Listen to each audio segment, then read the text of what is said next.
I'm Maggie. I'm a licensed clinical psychotherapist with degrees in psychology, theology, and marriage and family therapy, a national certification in dialectical behavioral therapy, and a national certification in integrative mental health. In this video, I'm not looking to diagnose anyone. I'm only willing to offer insight into situations like these.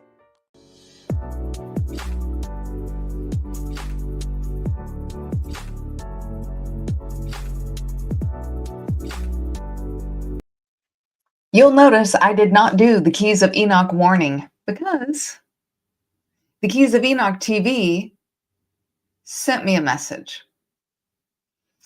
They said, hey, their material is copyrighted. I encourage them to file a copyright strike because everything that I'm doing is under fair use for education. That in mind, all of those full text readings I have, they are unlisted. However, in the breakdown videos in the description is a link to those videos. So you're still going to be able to watch them, but by unlisting them, they go to a specific group of people for a specific education. And so it falls under fair use. So I'm not even doing the caution anymore. All right. So Keys of Enoch, key 3-1-1, pages 438 to 448. The keys of the universe to come tell us our consciousness time zone is a membrane existing between fields of luminaries. Luminaries sow additional, quote, seeds of light, end quote, into the fields of membrane growth. This is the meaning of, quote, the many and the one, end quote. The mind is a field of light for the body, yet the mind is in a field of light and a field of light within a field of light and eternal light. One cannot understand the physical body without understanding three other bodies of illumination. One cannot understand the three bodies of illumination without the network of membrane in the physical universe, in the likeness and appearance of fire. Man will understand, quote, the many and the one, end quote. I didn't understand it. Anybody else understand it? All right, so we're going to use multiple concepts to make her talks excessively esoteric work into something not soteric. I will be critiquing his premises as well as offering some guidance because this book seems to be a mix of theosophy, eugenics, Christian dispensationalism, and Jewish Zionism all mixed together. But we can dissect her talks work to kind of get an idea what the global elites are up to on the religious front, because they definitely use religion for control. The full reading is available on this channel. They are unlisted, but the link is in the description. So you can watch the full video before or after, or not at all, because I am going to read the highlights. You can tell it's been a little bit since I've done this show. But first, let me say hi to some folks. Auntie is here first. She says hi with the peace sign. Hi, Auntie. That's my favorite Auntie.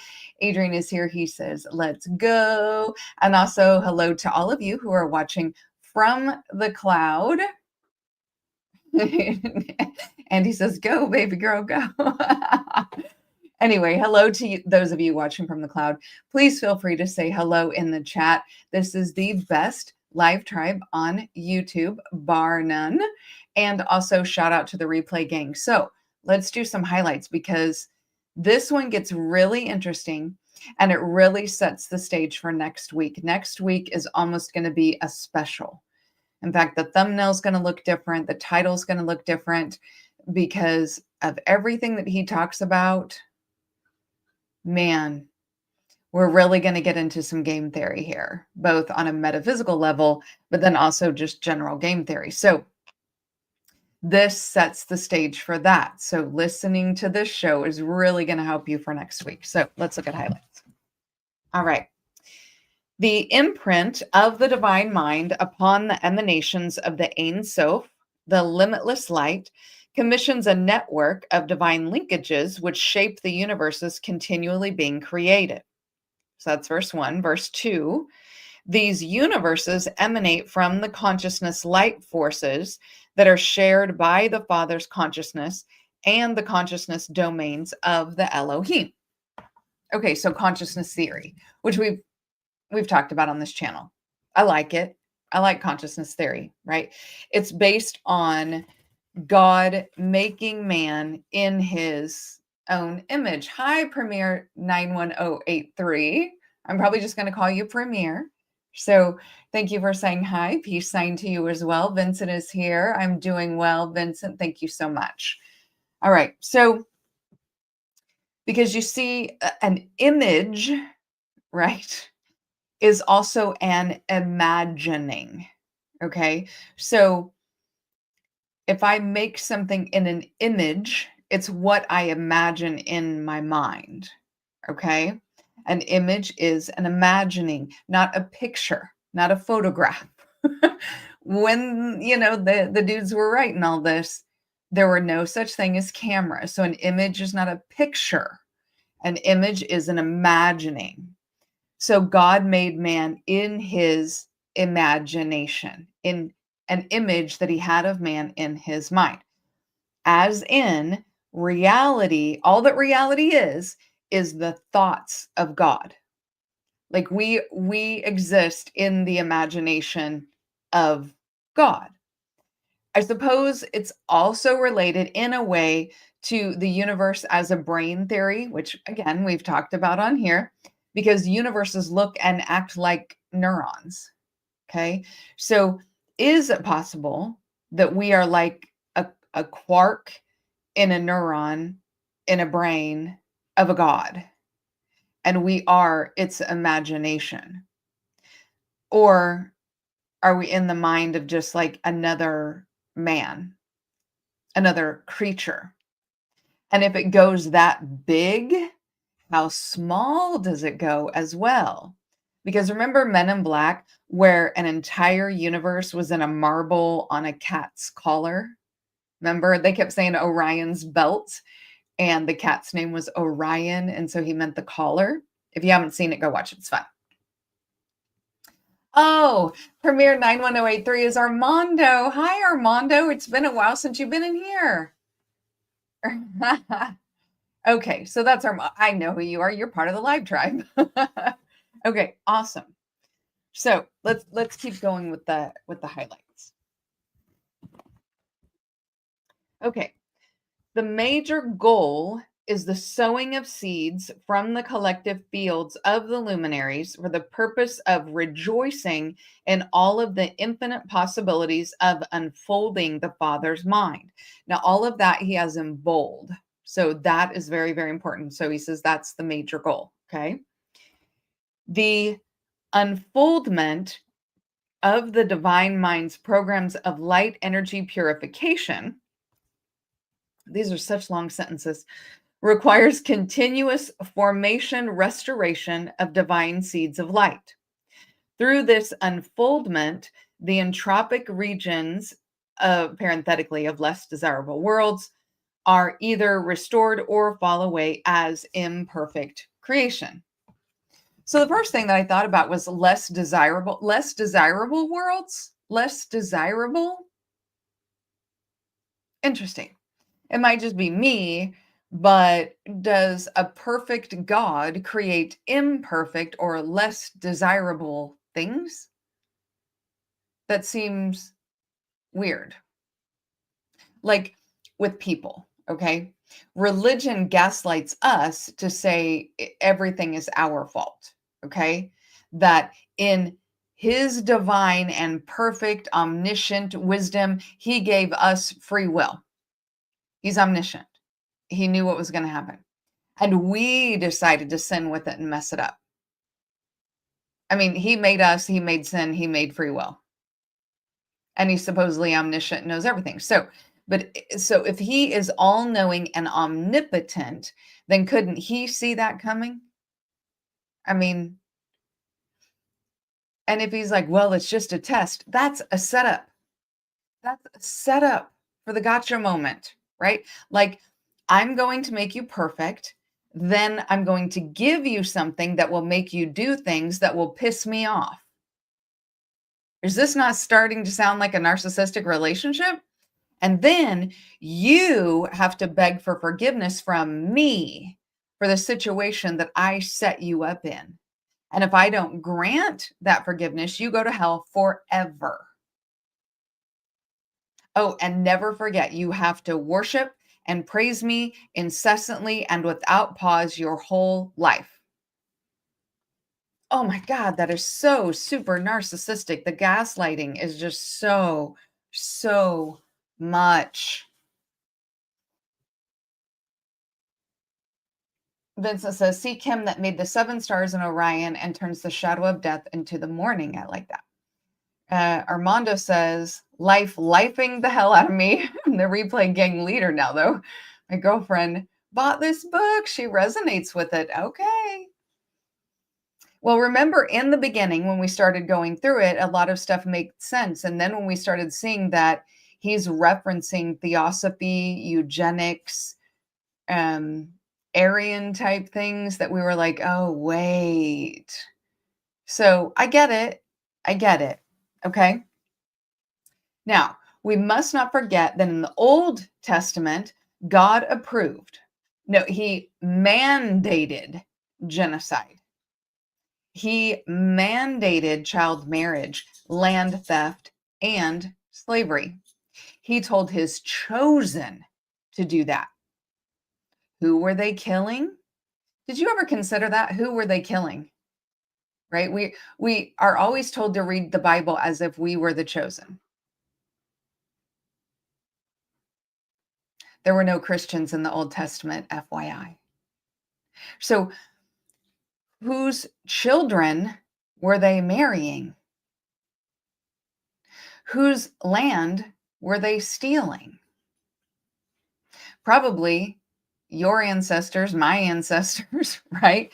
And now you, maybe you not specifically, this might be the royal you, and now you worship that God that mandated his chosen. Kill off your people, steal your land, marry your children. And he doesn't see you as chosen. You're not his favorite. Before somebody puts in there, oh, Armando says she's just a few pages in. Yeah. So before you say, Jesus changed all that, and now we're all chosen. He never said that. Remember that Jesus told the Jews that his father was not the same entity as their father. His God, Jesus's God, was not the same God that the Jews worshiped. It was the Jews and the Romans who told people, if you want to be Christian, it's the same God. It's the same God. Jesus himself said, your father is not my father. You have never known him. Your father was a murderer from the beginning. Think about the Old Testament. Yahweh murdered 2 million people in the Torah, in the Old Testament. Guess how many people Lucifer killed in the Old Testament? And I'm not condoning Satan worship or anything like that. This is just juxtaposing things. Lucifer killed 0 people in the Torah. I'm not saying worship Lucifer. Again, this is a comparison, okay? And so Jesus told them, your father is not my father. You've never known my father. Your father was a murderer from the beginning. That's in the Torah. That's in the Old Testament, okay? So if you are worshiping the God of the Jews, you're not worshiping the God of Jesus. Jesus told you that himself. And he was constantly talking about what the Jews were doing and how it was wrong. Just saying. All right, so another highlight. The creator gods require certain mechanistic forms for testing their creative impulse, for which reason they created the physical worlds. So we're an experiment. Does it not sound like that? They wanted to test their creative impulse, so they created the physical worlds. Huh. Okay. Well, let's see what else he says. Maybe that's what he's getting into. Okay. So they reassess how the brain network is processing information according to the original consciousness blueprint of the divine seed. Okay, that's what they're testing. In terms of the human evolution, they determine which parts of the brain network can be used for selective adaptation. Sounds like experimentation. Literally sounds like experimentation. And you know what this reminds me of? Remember, I did that show on and talked about Bill Cooper and his book Behold the Pale Horse, and he lifted the lid off a lot of stuff, showed a lot of CIA documents, put a lot of things together. But one of the things he talks about, and I don't know if he believed it as stated or not, or if he just found all this documentation and he's like, hey, because I haven't read that part in the book yet. But he talks about that there's documentation, there's some proof, there's conversations and whispers that Nixon made a deal with aliens, with like extraterrestrials, that the United States would get tech from these aliens. So think about all of the technological advances from Nixon to today to AI, okay? In exchange, the aliens would be able to experiment on humans. So at some point, we may pull out that Behold the Pale Horse again and talk about this kind of stuff, because that's what it made me think of. This experimenting on the humans and what part of their brains can be used for adaptation, right? Because he wants us to evolve to where he wants us, which is a shell for downloads. All right, let's keep going. All right. In the physical world of creation, the tree of knowledge remains within the body of man as a crystalline, quote, galactic tree, end quote, connecting every finger and toe cell of his body with the light image process of his spiritual consciousness. Man lives in his garden of consciousness creation, receiving knowledge from the divine template and recorder cell through a super holographic process. Okay, wait a minute. The tree of knowledge is inside man? Then how did Adam and Eve eat from the tree of knowledge? Is it cannibalism? is that what we're talking about? Is it sex? Because there are a lot of theories that say eating from the tree of knowledge was like a euphemism for doing it. Maybe, but that's kind of confusing that the tree of knowledge is inside. He's going to go a little farther with this, though, so we'll get into it. Okay.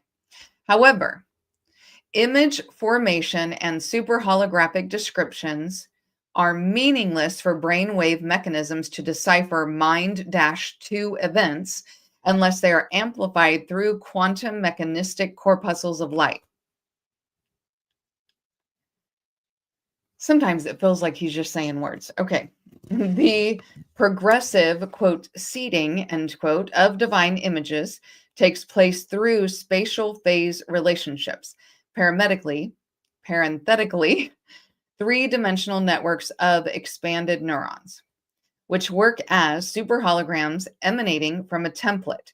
The seeding is necessary as the program changes and is updated. Okay. We talked about Project Blue Beam before, again, on this channel, okay? Her talk has spent a lot of time in this key talking about how the gods will seed a mind to receive holograms. That's what he's talking about. The question is, do you want to be seated? Vince says the aliens don't need permission from any government to take people. Hey. So the government and the they that are the they managed to get a lot of things into our bodies without permission already.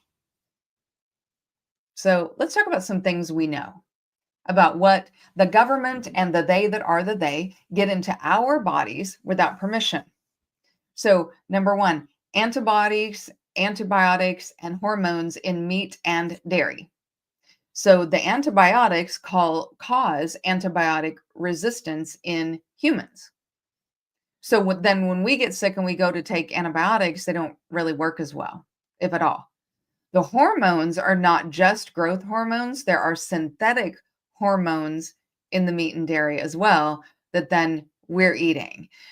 They say that that's a huge tie-in to why little girls are starting their menses at like 9, 10 years old, and that the age has steadily gotten younger and younger, right? We went from like 16, 17 years old, down, 13, 14, down to like 11, 12. It's slowly gotten younger. Now there are girls 9 and 10 years old. These are little girls starting the menses because they're eating all of these hormones, right? All right, microplastics and nanoplastics are in our food, right? They are in the air and they are in our water. You have nanoplastics in you, whether you want to or not. They've even been detected in household dust. They are everywhere. Did you know these plastics are even detected in placenta and breast milk? The nanoplastics are getting into you before you are born. Okay. Then we have the PFAs, which are called forever chemicals, right? We have PFAs in water, food packaging, and our soil. So these chemicals are linked to hormone disruption, like we needed more of that, immune suppression, and cancer. We also have particulates and heavy metals in the air, not just our food, right? That, you know how they say, like, if you eat a lot of fish, your mercury levels can get too high because, they've poisoned the water and now the fish have high levels of mercury. But we have heavy metals and particulates in the air. The government regulated limits do not equal safe exposure. And this happens a lot. The government will regulate, you can't have any more than this amount of particles and heavy metals in the air. And then safe exposure is like here. So we are not safe. There's a gap, right? Our current administration is rolling back regulations, like removing regulations when it comes to this kind of stuff.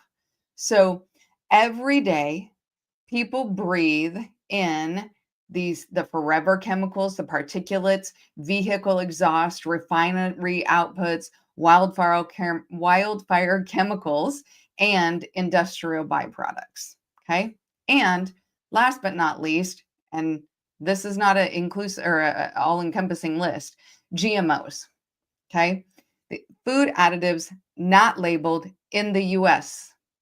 There are lots of GMOs and food additives that don't have to be labeled in the US.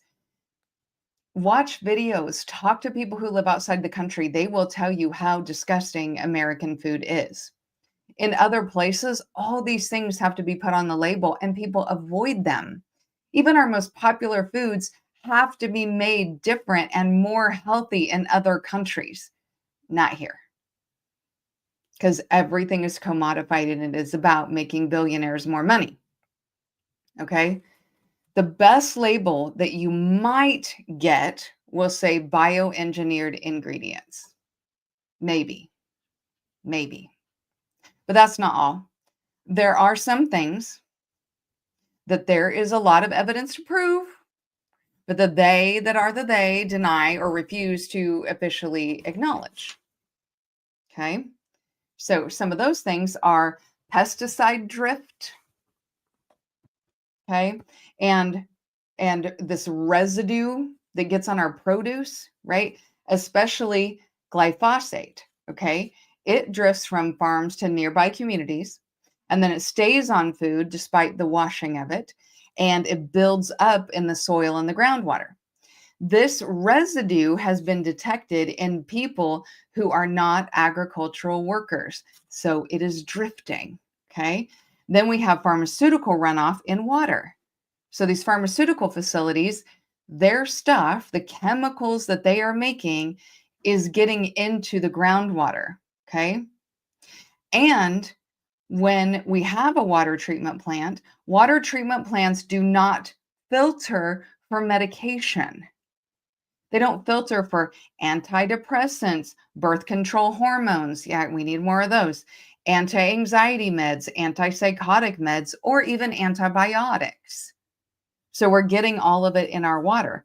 Levels are detected in rivers, lakes, and drinking water. You're being medicated. Okay. Then nanoparticles, right? So titanium dioxide, silica, and nanosilver are in lotions, makeup, processed foods, and prepackaged goods, which is like if you're on a budget, that's your diet, right? There's evidence that these items cross biological barriers in your body. They cross the gut barrier, the lung barrier, and your blood-brain barrier. There's no regulation on nanoparticles at all. There's even some ways that we suspect foreign objects get introduced to our bodies, but these things get thrown into the conspiracy theory bucket. So we'll do a tinfoil hat on a Key show, okay? So tinfoil hat, okay? Have you guys heard of chemtrails? Okay. So some people believe that chemtrails are sometimes used as biological spraying. Okay. The claim is that the government adds control agents or different things, sterilization chemicals or like viruses into the chemtrails that are put off by airplanes. I think it's plausible because the government has done this aerosol testing crap before. That's why I think it's plausible. It's not like they're beyond that. They've done it. So in 1953 to 1954, and again in 1963 to 1965, so we're looking at 3 years, right?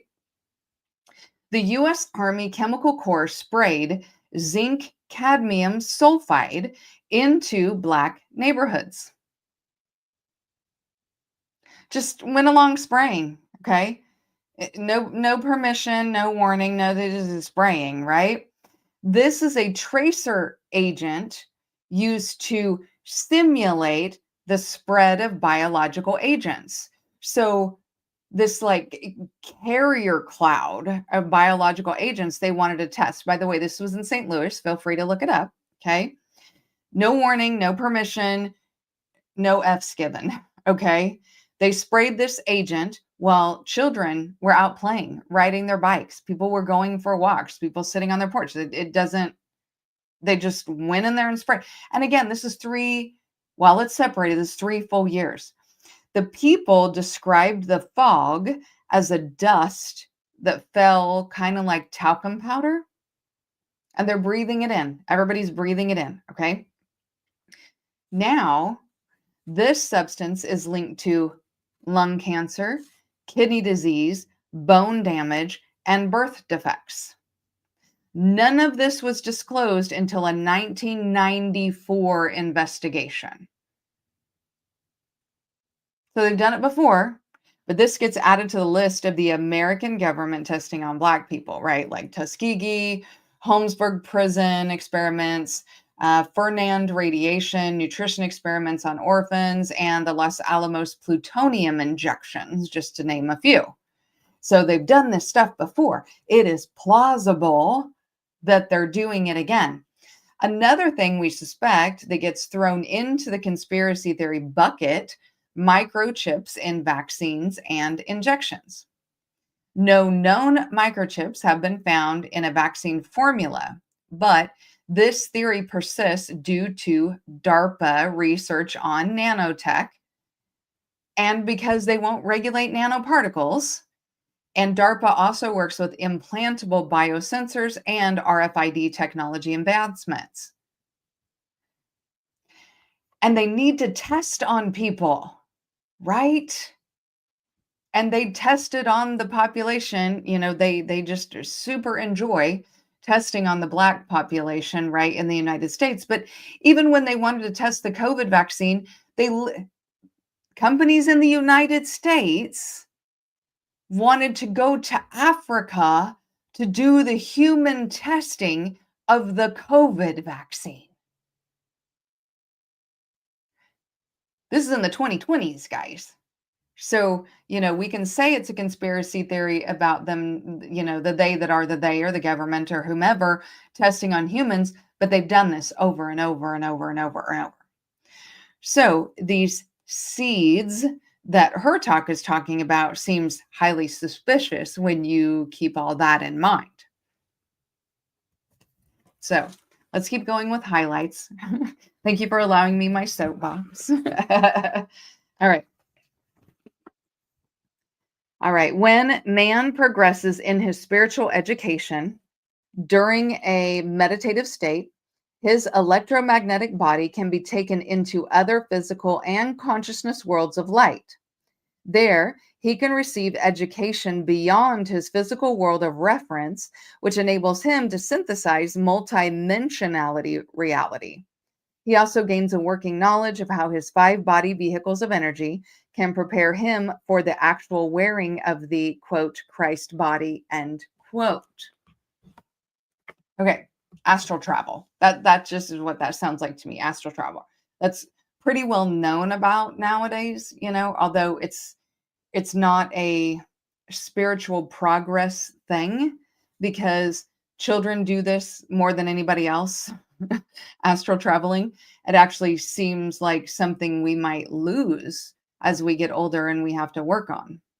Astral traveling, for somebody who doesn't know, it's sort of like out of body experiences, right? And you have this out of body experience where you may travel. The CIA did a bunch of studies on it. They utilized astral travel. I've talked about it in our tinfoil hat sections, right? Adrian says, I won't say that it wasn't the USA wanted to do the COVID testing in Africa, but famously, it was the 2 French guys that made the suggestion via a Zoom call. Thank you so much for correcting me. I could have sworn it was the United States. But again, think about the French, the 5 Eyes, the Allies, the Goths, the Neanderthals, right? All the same folks.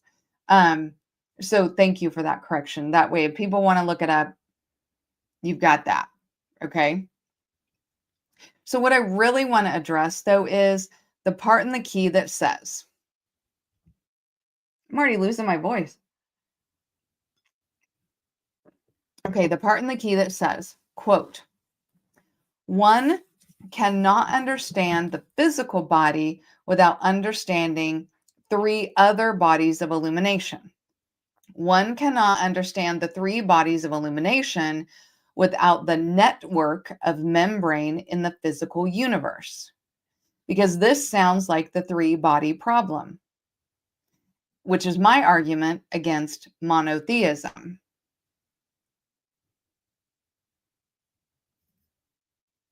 It could be Vincent. So I'm not talking about the TV show, The 3-Body Problem, if you guys have seen it, or the Netflix also had, the 3-body problem. I'm talking about in physics, the 3-body problem. So the 3-body problem is this. It asks, if you have 3 massive bodies like stars or planets, right? So we're talking about outer space. You have 3 massive bodies. how do you predict their future motion using only their initial positions and velocities? Okay. So, like, if you have their initial position and their velocities and you have three bodies, you should be, math is all about predicting, tracking, all that. So, how, what's the mathematical composition? That's the question. Okay. So, this could be, like I said, Earth, Moon, Sun, three stars orbiting each other, a planet orbiting two suns, whatever. It's three, right? The problem is that there is no general formula that can predict their exact motions forever. The math falls apart. That's why it's called the three body problem. Because when you have three massive bodies, they do what they want. Okay. There are three reasons. Number one, gravity pulls each object in constantly changing directions. Okay. Number two, a minuscule difference in the starting position creates massive differences later. And number three, the system is prone to chaos. It does what it wants, right? The math becomes unpredictable. It's not random, it is unpredictable. That's why it's called the three body problem. And that's what that reminded me of. So the chaos means that three bodies can slingshot wildly. They can swap orbits with each other. They can crash into each other. They can leave the system that they're in entirely. Just they maybe have been doing this for a millennia and then they're like, I'm out. And then just it just goes, right? They could be moving in one direction for millennia and then swap orbits or everybody change and go the other way. Like it's chaos. They literally do what they want. Even supercomputers can only predict approximates. Okay. Approximates, because the math doesn't work, right? And the supercomputers are often wrong when they try to predict these approximates, okay? So the three body problem means the universe is unpredictable, okay? Even the smallest uncertainties create massive unknowns, okay? Because whatever's happening out in the universe it's all physics. So it's part of our reality as well. We've been orbiting the way that we orbit, however long we've been orbiting, right? The sun's been doing its thing. The other planets have been doing its thing. But guess what? We're all in the universe that is chaos, where things can just change because it wants to, right? The Earth right now is having a polar shift. Our South Pole and North Pole are moving. That hasn't happened for like, what is it, 11,000 years, 12,000 years, the last time that happened. But the pole shifts used to be called a conspiracy theory until it started happening again. So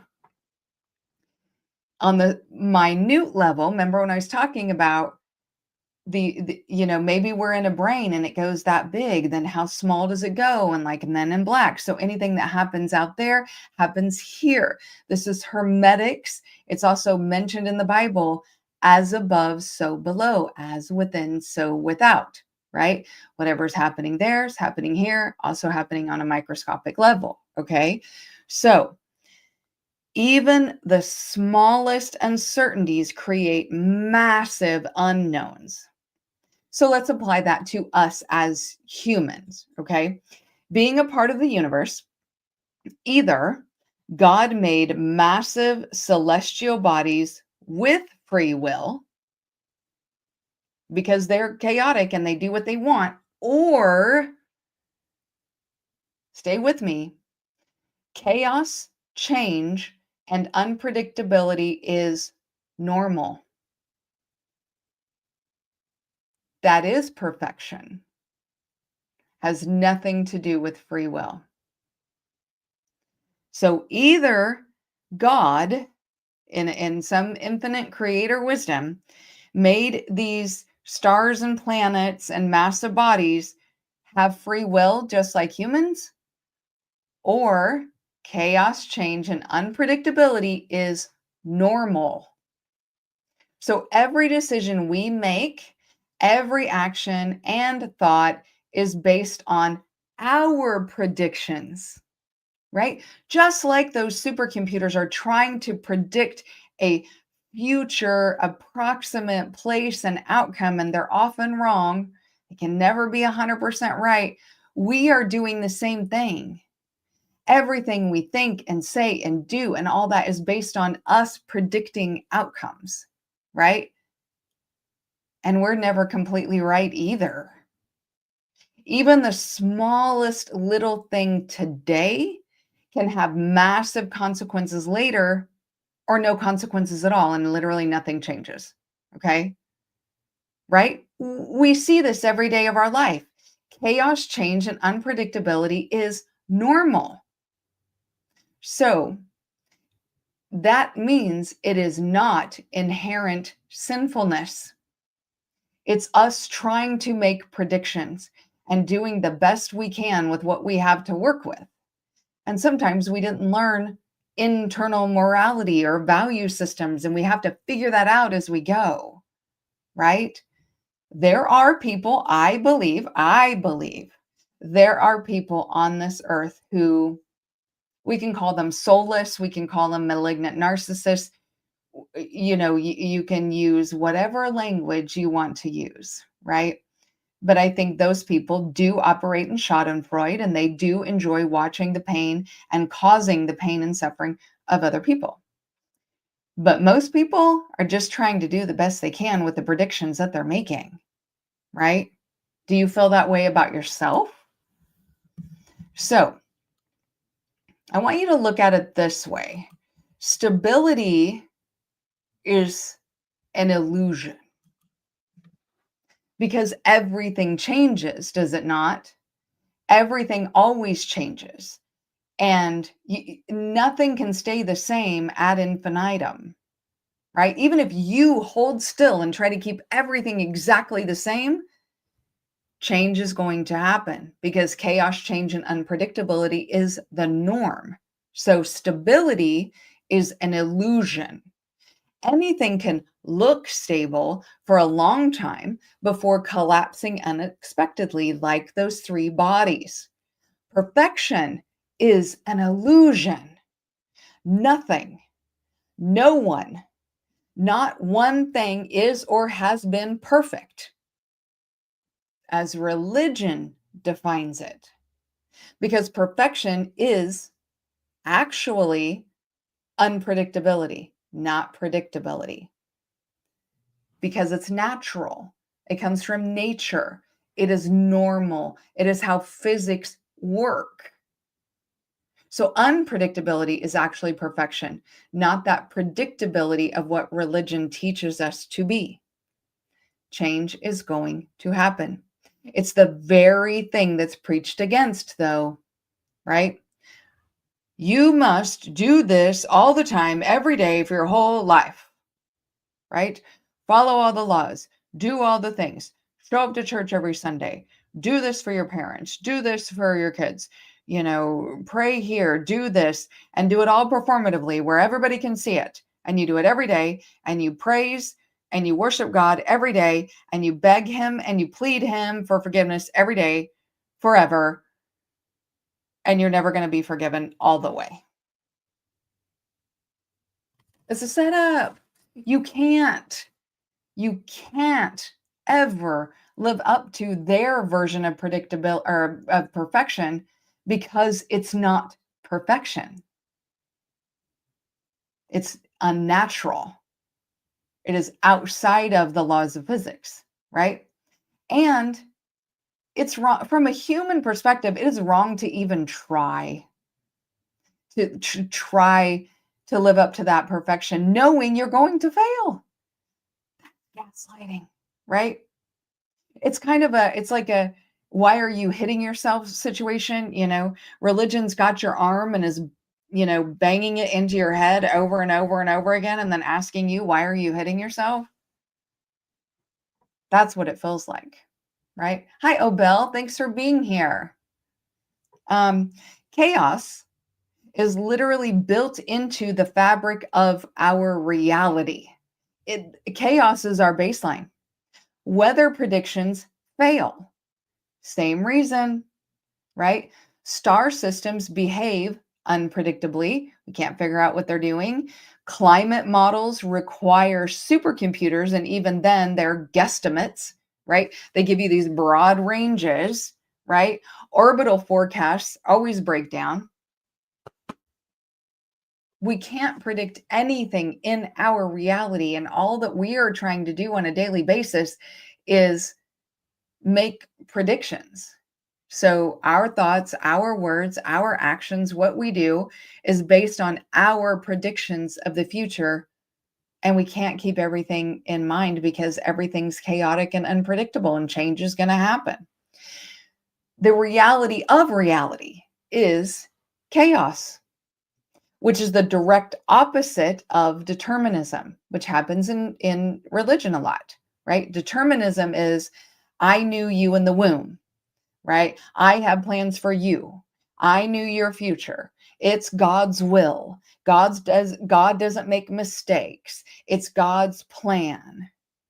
All of that is determinism, where God knows a beginning point and an end point, and it's your fault if you don't get there, right? But then you're in a reality where the reality of reality is chaos, unpredictability, and change, right? That's reality is the exact opposite of the determinism of religion.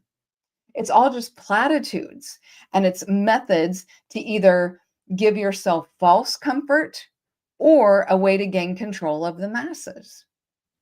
End of the day, whatever made us, whatever made reality, right, has never been what governs us. And that I'm going to talk about a lot next week, and I hope all of you can be there. Okay? I'm going to give you a lot to think about and some proof for some stuff. I am not so narcissistic to think that there can't be a God or gods. Obviously. Okay? Just like I'm not so self-centered to think that there are no other life forms in the universe. It's much more likely that there are entities, gods, if you will, that have power over our reality in ways that we don't. Just like we do with bugs or animals or microscopic creatures. We never even think about them. Do the gods ever think about us? It's much more likely that in all the known and unknown universe, there are all manner of other life forms, whether you call them gods, aliens, watchers, extraterrestrials, whatever. There really is no difference in all of those words. An angel, a Nomo, an Anunnaki, they're all the same things. It's different terminology for something out there that comes from the sky, and it has more power than we do. Whatever, not whoever, made us is not who is affecting us. Our biggest problem is thinking that evolution is linear, that there's a starting point and an ending point, that we are the most advanced and knowledgeable right now in all of human development. But we can't figure out how ancient tech works. And somehow we're smarter. We can't figure out the pyramids. We can't figure out most all of the ancient text. In fact, when we go to these ancient digs, the thing that we're most concerned about is skeletons and pottery, because we can't ever figure out the other stuff, right? Even in Egypt, there's one, I don't remember which pyramid it is, but underneath of it has a river of mercury. For what? We don't know. And they keep trying to sell us this bill of goods that it was all this like religious afterlife practice. It's bunk. Okay? All things in nature are cyclical. Everything. Straight lines don't exist, right? and it's all unpredictable and changes. So if we can't explain the tech, they must have been smarter in other ways and more advanced than us than in other ways. If that's the case, their spiritual beliefs, their idea of reality could also be smarter and more advanced. In all of human history, we were polytheistic, meaning more than one God, as a way to understand the physics of reality. Hundreds of thousands, if not a million years of hominids, of humans, right? Always polytheistic until the invention of Christianity. Christianity invented monotheism. Jews were not monotheistic. Yahweh was not the only God at all. Was not. They were henotheistic, meaning they believed that Yahweh was the best God, the strongest, the smartest, that he's just the best one because he's their patron God. They were henotheistic, not monotheistic. Christianity was the first time that we had monotheism. And Christianity is who told you that the God of the Jews is the God of everyone and is the only God. So out of hundreds of thousands of years, the last 2,000 is the right way. That's the right way to think, right? That the God of the Jews is the God, the only God, right? Even the Jews never believe there's only one, right? I mean, I would think the same thing if I was one of my God's chosen ones.